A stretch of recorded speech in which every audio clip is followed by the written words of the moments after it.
எனக்கு தகவல் வந்து டெலிகிராம் மூலமாக வந்து நான் வரதுக்கு கிட்டத்தட்ட 4 days ஆகிடுச்சு. 4 daysல இங்கே வர பார்த்தா பயங்கரமாக வார்ஃபீல்டு மாதிரி இருக்குது லொக்கேஷனில். ஏன்னா அப்போது மிகப்பெரிய பாப்புலர் அப்போவும் இப்போவும் கமல் சார். அப்போ வந்து அவரோட கால் ஷீட் வந்து கிடைக்கிறதே கஷ்டம். அவரோட கால் ஷீட் மிஸ் பண்ணிட்டோமேங்கிற ஒரு சின்ன விஷயம் பாலு மகேந்திரா சாருக்கும் அசோசியேட் டைரக்டர் சிவானந்த் சாருக்கு எல்லாம் இருக்கும். எனக்கு என்னென்னா எனக்கு தெரியாதுங்கிறது ஒன்று தான். I was ignorant. அப்போ எல்லோரும் கோச்சிக்கிட்டு ஏன் இப்படி பண்ணேன் அப்படி இப்படின்னுட்டு இருக்கும்போது கொஞ்ச நேரம் அப்படியே சைலண்ட்டாக உட்காந்துட்டு இருந்தாங்க. அப்புறமா கமல் சார் வந்தார். ஆஸ் அ எல்டர் பிரதர் வந்து கேட்டார், எங்கே போயிருந்தீங்க என்னாச்சுன்னு. அப்போ நான் சொன்னேன், இந்த தெரியல சார், இன்னொரு படம் ஷூட்டிங். முதல் படத்துலேயே இன்னொரு படம் வந்திருக்குன்னா ரொம்ப நல்ல விஷயந்தான். But make sure you have one diary, call ஷீட்னு இருக்கும், நீ தான் கேட்கணும், உனக்கு வந்து சொல்லணும்னு. இல்லை சார் அதெல்லாம் எனக்கு தெரியாதுன்னு. தெரிஞ்சுக்கும், you make sure that you write down the call sheets of any film. அப்போது நீ கிளாஷ் பண்ண கால் ஷீட் டேட்ஸை கன்ஃபியூஸ் ஆகாது அப்படியெல்லாம் சொல்லி சொன்னார். அதை அப்படியே ஃபாலோ பண்ணேன். ஐ am so happy. Kamal sir அன்னைக்கு எனக்கு தனியாக கூட்டிகிட்டு போய் இது சொன்னதில் எனக்கு பெருமை இருக்குது. கோகிலா படம் சொன்னால இன்றைக்கி பார்த்தாலும் அவ்வளோ அப்டேட்டடாக ஃபிலமாக இருக்கும். சின்ன ராமசாமி சார் பார்த்துருப்பாருன்னு நினைக்கிறேன். Black and white film, but one of the extraordinary films. அதோட சிறப்பு என்னன்னா, கமல் சாரோட ஃபேவரட் ஃபிலிம்ஸில் அது இருக்கும். ஷோபா மேடமோட ஃபேவரட் ஃபிலிம்ஸில் அந்த படம் இருக்கும். ரோஜா ரமணி ஃபேவரட் ஃபிலிம்ஸில் அது இருக்கும். மோகன் ஃபேவரட் ஃபிலிம்ஸில் அது இருக்கும். That is the greatness of Balu Mahendra sir. அவர் வீட்டிலேருந்து யாரையும் கூப்பிட முடியலையே, வர முடியலையே, மீட் பண்ண முடியலையே போது இன்றைக்கி சீனு ராமசாமி ஒரு அந்த யூனிவர்சிட்டியில் வந்தது எனக்கு ரொம்ப பெருமையாக இருக்குது. ஹரா, இது வந்து என்ன சொல்கிறது, என்னை வந்து சீனு ராமசுவாமி அவர்கள் சொன்ன மாதிரி ரொம்ப ரொம்ப டிஃப்ரெண்ட்டாக ரொம்ப நல்ல கன்வின்சிங்காக எடுத்துகிட்ருக்காரு விஜய் ஸ்ரீ ஜி அவர்கள். இதுக்கு உழைப்பாளி நாயகன் நிக்கில் முருகன் அவர்களும் முக்கியமான காரணம். அவரும் அவ்வளோ பொறுமையாக இருந்து பவுடர்களை முடித்து கொடுத்து இன் பியூட்டின் எந்த முடித்து கொடுத்து இதெல்லாம் பண்ணிகிட்ருக்கிறாரு. பட் இருந்தாலும் என்ன சொல்ல வரேன்னா, இவரோட அப்ரோச் ஆஃப் ஸ்க்ரீன் பிளே, இவரோட அப்ரோச் ஆஃப் டயலாக்ஸ் எதுவுமே இது வரைக்கும் நான் பார்க்காதது என் ஹிஸ்ட்ரியிலேயே. எனக்கு தெரிஞ்சு இவர்கிட்ட பேட் இருக்கிற மாதிரியோ பேனா இருக்கிற மாதிரியோ டைலாக் எழுதின மாதிரி இது வரைக்கும் ஸ்பாட்டில் பார்த்ததே இல்லை.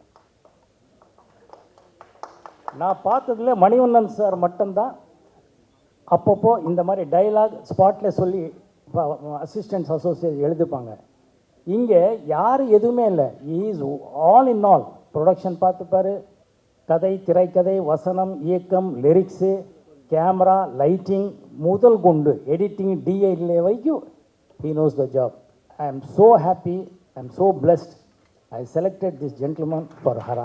Thank you so much. Thank you Vijay. உங்கள் எல்லாருக்கும் பிடிக்கிற மாதிரி இந்த படம் இருக்குது. எல்லோரும் நினைக்கிற மாதிரி வெறும் ஆக்ஷன் இருக்காது. இதில் எமோஷன் கனெக்ட் அவ்வளோ நல்லா இருக்குது. அதனால தான் ஒத்துருக்கேன். அப்பா பொண்ணுக்கு இருக்கிற ஒரு கதை இதில் ரொம்ப ரொம்ப டிஃப்ரெண்ட்டாக பண்ணியிருக்கிறார். எங்கள் எல்லோருக்கும் பிடிக்கிற மாதிரி மெலோடி சாங் இருக்குது, அப்பா பொண்ணு சாங் இருக்குது. எனக்கும் குஷ்பு சுந்தர் அவங்களுக்கும் ஒரு டியூட் சாங்கும் இருக்குது. இது எல்லாமே டிஃப்ரெண்ட்டாக தான் இருக்குது. எதுவுமே பழைய இந்த 106 நான் எனக்கு தெரியாது. இந்த இத்தனை படம் நடிச்சிருக்கேங்கிறத சத்தியமாக எனக்கு தெரியாது. கருணாகரன் சொல்லி தான் தெரியும். எனவே இத்தனை படத்துலையும் இல்லாத ஒரு அல்லாத மோகன் எப்படி இருப்பாருங்கிறது நினைக்கிறவங்களுக்கு இது நிச்சயமாக சந்தோஷப்படுத்தும். நான் என்னை பொதுவாக பிடிக்கிறவங்களுக்கும் இது ரொம்ப ரொம்ப பிடிக்கும்ன்றது என்னோட கட் ஃபீலிங். தப்பு வராது. எவ்வளோ சக்ஸஸ்ங்கிறது உங்கள் கையிலே தான் இருக்குது. எப்போவுமே நான் வந்து படங்களை நடித்தாலும் நடிக்காட்டியும் என்னோட கூடவே இருக்கிறது என்னோடய ஃபேமிலிங்கிறது தவிர நீங்கள் தான். என்னோடய ஃபேன்ஸ் வந்து எப்போவுமே எனக்கு வந்து மீட் பண்ணுவாங்க. ஒவ்வொரு மாதமும் 10ஆம் தேதி எனக்காக பிரார்த்தனை பண்ணி ஏதோ ஒரு அனாதை இல்லம் இல்லை ஏதோ ஒரு இடத்துக்கு போய் சாப்பாடு, அன்னதானம், அது இது கொடுத்துட்டு வந்துட்டுருக்காங்க. இது உலகத்திலேயே இல்லாத விஷயம். இதை நான் ரொம்ப பெருமைப்படுறேன். இது யாருக்காகவோ எந்த நடிகர்களுக்காகவோ ஒரு ரசிகர் மன்றத்துக்காக நான் சொன்னதில்லை. இது முழுக்க என்னுடைய ஃபேன்ஸ் பண்ணிகிட்ருக்கிறதுங்கிறது ரொம்ப கர்வம் இருக்குது. ரொம்ப ரொம்ப கர்வம். இந்த 45வது வருஷங்கிறது கூட அவங்க வந்து கேட்டாங்க, நான் சொன்னேன் வேண்டாப்பா, எதுக்கு இது பண்ணுவோம், வர முடியட்டும் அதுக்கப்புறம் பண்ணிக்கலாமா என்ன. இல்லை இல்லை சார் நாங்கள் பண்ணுறோம் சார், உங்களுக்கு என்ன சார் நாங்கள் பண்ணிக்கிறோன்னும் போது தான் இயக்குனர் விஜய் அவர்கள் ஒரு பிளான் பண்ணார். அப்போ தான் சொன்னேன் ஒரு சாங் பண்ணியிருந்தோம், இது ஒரு பியூட்டிஃபுல் சாங். அப்போது இது உங்களுக்காக தான், இது உங்களால் மட்டும்தான், இது நீங்கள் ரசித்தா தான் இந்த படமோ பாட்டோ எல்லாமே ரசிக்கும். ஐ எம் ஷூர் உங்கள் எல்லாருக்கும் பிடிக்கிற மாதிரியும் உங்கள் குழந்தைகளுக்கு பிடிக்கிற மாதிரியும் இந்த பாட்டு இருக்குங்கிறத நான் நம்புகிறேன். கூடிய சீக்கிரத்திலேயே அந்த மெலோடி சாங்ஸும் நம்ம லியாண்டர் இசையில் வரும்.